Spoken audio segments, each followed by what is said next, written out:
Salmos 91. Algumas pessoas acreditam que foi Moisés que escreveu, como algumas também acreditam que foi Davi que escreveu. Não se sabe ao certo quem é o escritor desse salmo. Por que algumas acreditam que foi o Moisés? Porque normalmente nos salmos, por exemplo, que Salmo 90, não é isso que foi quem escreveu foi o Moisés, e no Salmo 91 não tem o escritor. Os estudiosos acreditam que ele não quis se identificar no Salmo 91 porque ele queria dar sequência sem necessariamente se identificar no Salmo 91. Isso já dá para entender que foi o Moisés. Mas como algumas acreditam que foi Davi, porque o que nela tem escrito foi quase exatamente o que Davi passou. Por isso que vem aquelas especulações, não sabe ao certo se é o Moisés, se é o Davi. Bem, na minha opinião, eu acredito que foi o Davi quem escreveu este salmo aqui, pois esse salmo foi dirigido diretamente para os filhos de Israel, mas isso se aplica em nós como filhos de Deus, que é a nossa herança por causa das promessas que lá tem escrito a nosso favor. Eu quero que você preste atenção no versículo de número 1 e versículo de número 2, e versículo de número 9 e versículo de número 14. Versículo 1 e versículo 2 é como se fosse salmista orando, e versículo de número 9 e versículo de número 14 é como se fosse Deus respondendo às orações. Presta atenção aqui no versículo 1. Aquele que habita no esconderijo do Altíssimo, a sombra do Onipotente descansará. Versículo 2. Direi do Senhor, Ele é meu Deus, o meu refúgio, a minha fortaleza, e nele confiarei. Aqui o salmista já orou, agora presta atenção no 9. Porque tu, ó Senhor, és o meu refúgio, no Altíssimo fizeste a tua habitação. Versículo 14. Portanto, tão encarecidamente me amou, também eu livrá-lo-ei, pô-lo-ei em alto retiro, porque conheceu o meu nome. Aqui Deus está a dizer que também, tão encarecidamente me amou, também eu livrá-lo-ei, pô-lo-ei em alto retiro, porque conheceu o meu nome. Aí é como se fosse o salmista orou e Deus respondeu já de imediato. Por isso que eu decidi separar já o versículo do número 1 e versículo do número 2 e versículo do número 9 e versículo do número 14. Agora vamos para o versículo do número 3, não é? Diz assim: porque ele te livrará do laço do passarinheiro e da peste perniciosa. Esse é o versículo 3. Agora vamos analisar o versículo 3. Se for para entendermos esse versículo, estamos protegidos contra os inimigos e contra as suas armadilhas, neste caso que são o laço do passarinheiro, e também de doenças mortais, enfermidades, mortes, enfim, da coisa aí, pestes perniciosas. Quer dizer, nós estamos livres ou protegidos dentre todas essas coisas que o inimigo tem feito contra o nosso favor. Versículo do número 4 diz isso: porque ele te cobrirá com as suas penas e debaixo das suas asas te confiarás. A sua verdade será o teu escudo e bronqueio. Uau, muito profundo isso. Agora, se formos para analisarmos isso, aqui dá para entender que estamos seguros nisso, debaixo das asas de Deus. O salmista compara o Criador Deus como uma galinha que protege os seus pintainhos. Ele completa dizendo a verdade. Neste caso aqui, a palavra de Deus funciona como um escudo que não deixa o mal chegar até nós. Amém. Quer dizer, ele nos protege para que o mal não chegue até nós, através da sua palavra. Quando Satanás foi tentar Jesus, sabe, Jesus usou a palavra de Deus e o mal não chegou até ele. O erro das muitas pessoas é isso. Quando estão diante da adversidade, não querem usar as palavras de Deus. Eles acabam usando as suas próprias forças, as suas próprias capacidades, achando que podem conseguir de ultrapassar aquilo.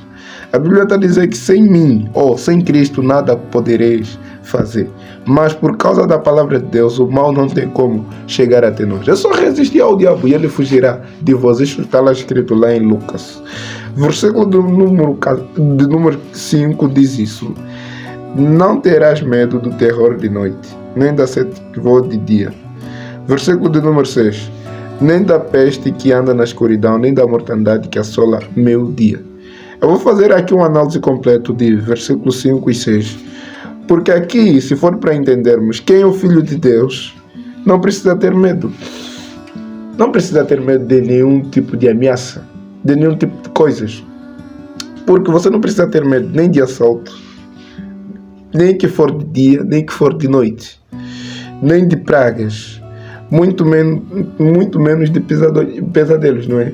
Que é de terror noturno. Eu sempre tenho dito, quando você é filho de Deus, você não precisa ter pesadelo. Porque quando você tem um pesadelo, há alguma coisa de errada contigo. É necessário você verificar, na verdade, o que está acontecendo. Se você é filho de Deus, você não precisa ter medo de um bruxo, de um macumbeiro, sabe, de um satanista vindo ameaçar a tua vida. Deus é maior, Ele é soberano. Todo o poder está sobre Ele. Não há nada que possa chegar até nós, porque nós estamos completamente seguros. Porque a sua verdade será o nosso escudo e bronqueio. Nós estaremos seguros, sabe? Nós estaremos completamente seguros. Ele vai nos livrar de toda a escuridão, de toda a mortandade que assola o dia. Não há enfermidade, não há peste nenhuma que vai prevalecer em nós, porque o sangue de Jesus fala mais alto em nossas vidas. Então, quando você confessa Cristo em ti, não tem como coisas como essas acontecer na tua vida. Versículo do número 7 diz isso: 1000 cairão a teu lado e 10.000 à tua direita, mas não chegará a ti. Olha, análise completa deste versículo, não é isso? Temos um diferencial como filhos de Deus. Completamente. Um diferencial, sim, nós temos um diferencial como filhos de Deus. Mesmo que situações tristes e de desgraças aconteçam perto de nós, nós não seremos atingidos contra isso. Não tem como, porque nós temos um diferencial, sabe? E qual é esse diferencial que nós temos com o Filho de Deus? Porque 1000 cairão, entenda só, 1000 ao teu lado e 10.000 à tua direita, mas não chegará. Quer dizer, você não serás atingido. É como se fosse o Elias, sabe? Estava sendo perseguido pela Jezabel. Então Jezabel mandou muitos subordinados a irem atrás do Elias. Mas só que o Elias não foi morto, ele não foi atingido por nenhum deles. E inclusive a Bíblia diz que o Elias matou todos os profetas de quem? De Baal. Então é aquilo que enfureceu mais a Jezabel. Não estou aqui para tocar no ponto de Elias, mas eu quero que você entenda, se você está em Deus, por mais que venham 1000, 10.000, um exército, não tem como você ser atingido, porque Jesus Cristo é o Senhor na tua vida. Sabe, versículo de número 8 diz isso: somente com os teus olhos contemplarás e verás a recompensa dos ímpios. Somente com os teus olhos contemplarás e verás a recompensa dos ímpios. Uau! Então isso quer dizer que somente com os meus olhos contemplarei e verei a recompensa dos ímpios. Porque com nossos próprios olhos veremos nossos inimigos a caírem por terra. Entendeu bem? Com nossos próprios olhos nós veremos nossos inimigos a caírem por terra. Neste caso que são bruxos, demônios, sabe, planos de pessoas que se levantam para querer nos prejudicar, palavras que lançam contra nós, tudo isso vai cair por terra, porque com nossos próprios olhos olharemos e veremos a recompensa dos ímpios a se repercutir em suas vidas. Esses planos maldosos que as pessoas têm feito para tirar vidas, então tudo isso cairá por terra, somente com os nossos olhos. E versículo do número 10 a 12 diz isso: nenhum mal te sucederá, nem praga alguma chegará à tua tenda, porque aos teus anjos dará ordem a teu respeito, para te guardarem em todos os teus caminhos. Eles te sustentarão nas tuas mãos, para que não tropece com teu pé em pedra alguma. Vamos aqui analisar esses versículos. Versículo 10, 11 e 12. Sabe, nenhum mal prevalecerá nas nossas vidas, porque Deus enviou seus anjos para nos protegerem e nos sustentarem. Sabe, Satanás, quando aparece a Jesus, lhe diz isso. Está escrito: joga-te deste penhasco e Deus enviará, sabe? Deus enviará os seus anjos para te protegerem com as suas mãos, para que tu não tropeces em pedra alguma. Satanás dá essa proposta para Jesus porque está escrito no Salmo 91. Então Jesus também lhe responde dizendo que está escrito, não é isso? Então, o que eu quero que você entenda aqui? O que esse Salmo está a dizer isso? Sabe, não tem como você tropeçar, porque se você estiver em Deus, sabe, Deus sempre a tendência de nos sustentar com as suas mãos.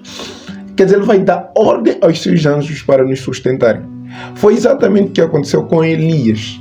Elias, quando foi da Jezabel, depois de matar os profetas de Baal, ele vai lá para o deserto. A Bíblia diz que o Senhor envia seu anjo, não é isso? Que vai ao Elias, dizendo: Elias, acorde, coma e beba, porque a tua viagem será longa. Quando Elias se levanta, ele vê água e pão assado diante das pedras que estavam lá. Ele come e volta a dormir novamente. O anjo o desperta novamente, dizendo: Elias, levanta-te e coma, porque a viagem será longa. Ele come e volta a dormir, o anjo desperta a terceira vez. Quer dizer, Deus sustentando o seu servo Elias. Então, mesmo naquela parte aí, que quando depois de Satanás tentar Jesus, depois dele sair daí, a Bíblia diz que os anjos do Senhor vieram e serviram Jesus. Se Deus serviu Elias, serviu Jesus, achas que ele não vai servir? Não vai mandar com que seus anjos te sirvam? Aí você deve estar a falar, mas só que neste caso é de Jesus e Elias. Não se trata de serem eles, porque isso é a palavra de Deus, devemos aplicar nas nossas vidas, para que essas dádivas ou essas promessas aconteçam em nós. Versículo de número 13 diz isso: pisarás sobre o leão e a cobra, calcarás os pés, e o leão jovem e a serpente. Sabe, um estudo completo desse versículo 13. Porque mesmo que estivermos diante de algo que parece perigoso ou poderoso, com o ato de poder e destruição à morte, aquilo que nos ameaça não vai nos atingir ou se assujeitará em nós. Porque a Bíblia diz que eis que vos dou poder e autoridade de pisar serpentes e escorpiões. Não ameaça um decreto que vão fazer na tua vida. Não tem como prevalecer, chegar até a ti. Porque ele vai se assujeitar diante de ti, através da palavra de Deus. Porque os apóstolos, quando saíram pela primeira vez ministrar a palavra de Deus, não é isso? Eles foram, pregaram a palavra e voltaram, ficaram tão maravilhados. Nossa Senhora, até os demônios se sujeitarem a nós. Jesus respondeu: não se alegrem porque os demônios estão se sujeitar a vós. Fiquem alegres ou fiquem contentes por vossos nomes estarem escritos lá no livro da vida. Não se trata de potestades e principados se assujeitarem diante de vós. Isso é bom. Não é que não seja bom, isso é bom, mas fica mais alegre ainda que seu nome está escrito lá no livro da vida. Mas o ponto aqui não é salvação, é acerca do Salmo 91. Amém? E vamos para o versículo de número 15, não é isso? 14 já explicamos. Vamos no versículo 15. Ele me invocará e eu lhe responderei. Estarei com ele na angústia dela, retirarei e o glorificarei. Sabe, Deus responderá às nossas orações. E quando passarmos por angústia, Ele estará conosco e nos livrará de tudo e de todos. Não importa qual é a situação, e ainda mais se você estiver passar por angústia, esse é o momento de você invocar a Deus e Ele te livrará de todas as suas tribulações, porque a tua casa está firmada numa rocha que é Jesus Cristo. Versículo do número 16 diz isso: fortalecerei com longuras de dias e lhe mostrarei a minha salvação. Aqui, sabe, receberemos vida longa e Deus nos salvará. Normalmente no Antigo Testamento, quando o indivíduo vive desde a sua mocidade até a sua velhice, dá para entender que ele foi abençoado. No Novo Testamento fui vendo que a coisa se trocou. Se trocou por quê? Porque normalmente Deus não quer perder certo indivíduo, então lhe leva. Mas a Bíblia diz que honrai o teu pai e a tua mãe para que seus dias se prolonguem aqui nessa terra. Normalmente quando você vive por muitos anos, dá para entender que você é alguém abençoado. Isso não se trata de que você está a cuidar bem da tua saúde. Cara, nós já ouvimos muitos relatos das pessoas que se cuidaram muito, mas muito bem mesmo de saúde. Mas quando chegou no momento da sua morte, não se tratava de cuidarem bem a saúde. Isso se trata de proteção de Deus e Deus cuidando de ti. Sabe, nós estamos nessa série de salmos de 1 até o último, que é o 150. Você precisa estar inscrito nesse canal para que você não perca mais estudos como esses. Coisas novas virão por aí. Não só dos salmos, como estudos bíblicos das passagens de Gênesis até Apocalipse. Temos também orações, pregações e é muita coisa. Você precisa estar inscrito aqui nesse canal e ativar o sininho. Se caso você tenha uma dúvida, deixa aqui nos comentários. Nós faremos o possível para responder a sua dúvida. Esse é o canal Eu Falo Cristo. Eu sou o João Santana. Fique com Deus. Até o próximo vídeo.